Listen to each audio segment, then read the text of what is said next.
আসসালামু আলাইকুম ওয়া রাহমাতুল্লাহি ওয়া বারাকাতুহু। সম্মানিত দর্শক শ্রোতা, আজকে আপনাদের সামনে উপস্থিত হয়েছি তাকওয়া অর্জন করতে পারি কিভাবে, শিক্ষণীয় একটি গল্প বলবো বলে। হযরত ওমর রাদিয়াল্লাহু তাআলা আনহু যখন খলিফা হিসেবে নিয়োজিত আছেন, এমন সময় হযরত ওমর রাদিয়াল্লাহু তাআলা আনহুর কাছে একটি বিচার আসলো। দুই যুবক এসে বলল, হে আমিরুল মুমিনিন, আমাদের পিতাকে এই যুবক হত্যা করেছে, আমরা এর বিচার চাই। ও যুবকের কাছে হযরত ওমর যখন জানতে চাইলেন, হে যুবক, কেন তুমি এই বৃদ্ধাকে হত্যা করেছো? তখন যুবক বললেন, আমিরুল মুমিনিন, আমি মদিনায় রওনা করেছিলাম রাসূলের রওজার কিনারায় দাঁড়িয়ে সালাম জানাবো বলে, কিন্তু প্রতিমধ্যে আমি ক্লান্ত হয়ে পড়েছিলাম। একটি খেজুর বাগানের পাশে এসে আমি আরাম করছিলাম। এমন সময় আমার সাথে একটি উট ছিল, সেই উটকে আমি একটি খেজুর গাছের সঙ্গে বেঁধে রেখেছিলাম। কিন্তু আমি ঘুম ভেঙে দেখলাম যে আমার উটটা সেখানে আর দেখা যায় না। আমি উট খুঁজতে খুঁজতে দেখলাম খেজুর বাগানের কিনারায় আমার উটটা মৃত অবস্থায় পড়ে আছে। আমি একটু পরে জানতে পারলাম যে আমার উট ওই খেজুর বাগানের কিছু খেজুর চারা নষ্ট করছিল। এ কারণে ওই খেজুর বাগানের মালিক আমার উটটাকে তাড়াতে চাইলেন, কিন্তু সে তাড়াতে গিয়ে আমার উটটাকে মেরে ফেললেন। এক পর্যায়ে তার সাথে আমার ঝগড়া লেগে যায়। ঝগড়ার এক প্রান্তে এসে আমি তাকে আঘাত করি। আমার আঘাতে ওই বৃদ্ধ মানুষটি মারা গেছেন। কিন্তু আমি পালাইনি, কারণ আমি হিসাব করেছি যে আমি যদি এখন পালিয়ে যাই তাহলে আমি বাঁচতে পারবো, কিন্তু কিয়ামতের ময়দানে আল্লাহর আদালতে আমাকে দাঁড়াতে হবে। আল্লাহ তাআলা কোরআনুল কারীমের মধ্যে বলছেন, ওয়া আম্মা মান খাফা মাকাম রাব্বিহি ওয়া নাহান নাফসা আনিল হাওয়া। যারা দুনিয়ায় আল্লাহ তাআলার সামনে দাঁড়ানোকে ভয় করে গুনাহকে ছেড়ে দেয়, অন্যায় কাজকে বর্জন করে, আল্লাহ তাআলা তাদের জন্য পুরস্কার ঘোষণা করেছেন, ফাইন্নাল জান্নাতা হিয়াল মাওয়া, জান্নাত হলো তাদের আবাসস্থল। সম্মানিত দর্শক শ্রোতা, এরপরে হযরত ওমর ঘটনা শুনে বললেন, হে যুবক, তুমি একটি উটের জন্য একজন মানুষকে হত্যা করতে পারো না। ইসলামের বিচার হলো, কেউ যদি কোনো মানুষকে হত্যা করে তাহলে তাকেও হত্যা করতে হবে। তোমাকে আমরা এখন কতল করব। এ কথা বলার পরে হযরত ওমর বললেন, তোমার জীবনের যদি কোনো শেষ ইচ্ছে থাকে তুমি বলতে পারো। তখন যুবক একটি আশ্চর্য কথা বললেন। যুবক বললেন, হে আমিরুল মুমিনিন, আমি যুবক মানুষ, ব্যবসা করি। আমি একজন ইহুদির কাছ থেকে বাকিতে মাল কিনে বিক্রি করে তারপরে তার কাছে টাকা দিই। সর্বশেষ আমি যে মাল তার কাছ থেকে কিনেছিলাম সেই মালের টাকা আমি এখনও তার কাছে পৌঁছতে পারিনি। যদি আমি তার কাছে টাকা না পৌঁছাই তাহলে ওই ইহুদি বলবে মুসলমান কথা দিয়ে কথা রাখে না। এজন্য আমাকে যদি একটু সুযোগ দিতেন, আমি গিয়ে ওই ইহুদির কাছে আমার ঋণকে পরিশোধ করে আসতাম। এমন এক জায়গায় আমি ঋণ করেছি, আমার বাড়ির কেউ ওই ইহুদির দোকান চেনে না এবং ইহুদিও আমার বাড়ি চেনে না, কিন্তু ইহুদি জানে আমি মুসলমান, এ কারণে সে আমাকে বাকিতে মাল দিতেন। হযরত ওমর বললেন, তুমি যেটা বলেছ নিঃসন্দেহে সুন্দর, কিন্তু আমি তো তোমাকে ছেড়ে দিতে পারি না। তোমার সঙ্গে আমি বড় একটা দলও দিতে পারছি না, কারণ আমার কাছে পর্যাপ্ত সেনা সৈন্য নেই। এ কারণে হযরত ওমর বললেন যে তুমি যদি একজন জামিন রাখতে পারো যে তোমার জন্য জামিন হবে, তাকে আমরা বন্দী করে রাখবো, এরপরে তোমাকে আমরা ছেড়ে দেব। কিন্তু এমন দেখা গেল ওই জায়গায় কেউ ওই যুবকের জামিন হতে ইচ্ছুক হলো না। ওই যুবককে ওমর রাদিয়াল্লাহু তাআলা আনহু জিজ্ঞাসা করলো, এখন আমি কি করব বলো? ওই যুবক বলল, হে আমিরুল মুমিনিন, এই মদিনা থেকে আমার বাড়ি 350 মাইল দূরে। এই মদিনায় আমার আপনজন নেই।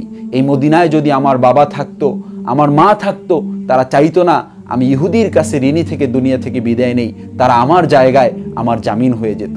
এই মদিনায় যদি আমার জোড়ের ভাই থাকতো, তাহলে আমার ভাই চাইতো না যে আমি একজন ইহুদির কাছে ঋণী থেকে দুনিয়া থেকে বিদায় নেই, আমার ভাই আমার জামিন হয়ে যেত। কিন্তু এই মদিনায় আমার কোনো আপনজন নেই। আমি বুঝেছি ইহুদির কাছে ঋণী থেকেই এই দুনিয়া থেকে আমার বিদায় নিতে হবে।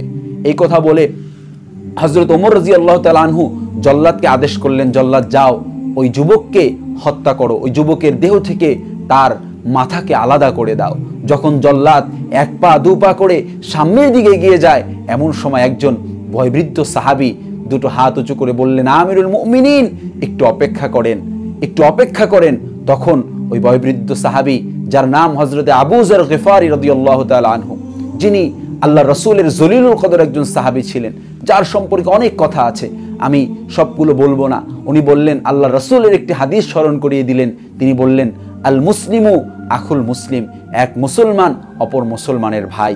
অতএব আমার রক্তের বন্ধন নেই, কিন্তু কালিমার বন্ধন আছে।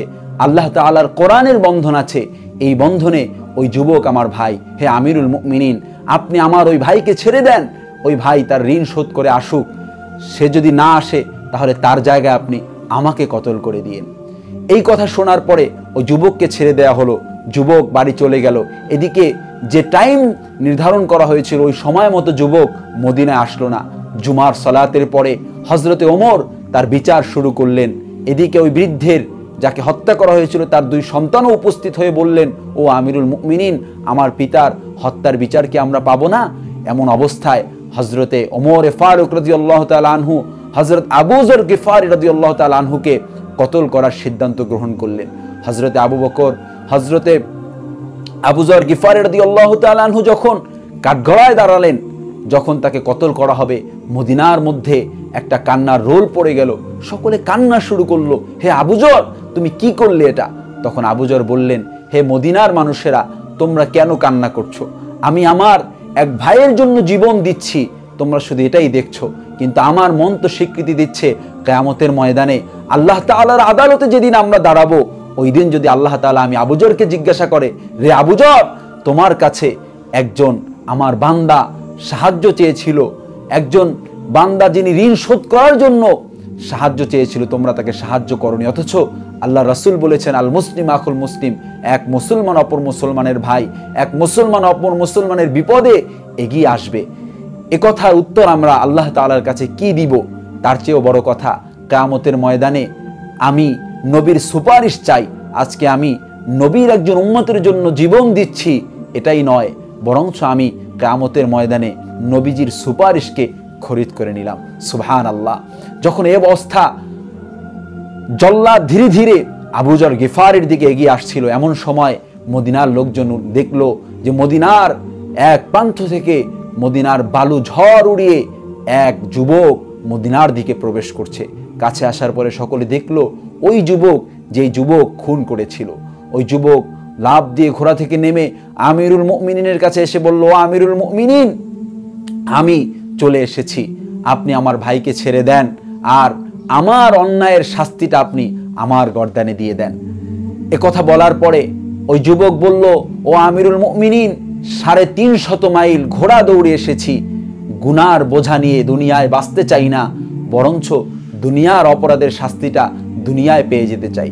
এ কথা যখন হযরত ওমরের কাছে বললেন, ওমর দুই চোখের পানি ছেড়ে দিয়ে বললেন, রে যুবক, যে মানুষ নিশ্চিত মৃত্যু জানার পরেও 350 মাইল ঘোড়া দৌড়ে আসতে পারে, ওই মানুষকে তো হত্যা করে পবিত্র করতে হয় না, কিন্তু ইসলামের বিচার আমি তো আমার মন মতো করতে পারবো না।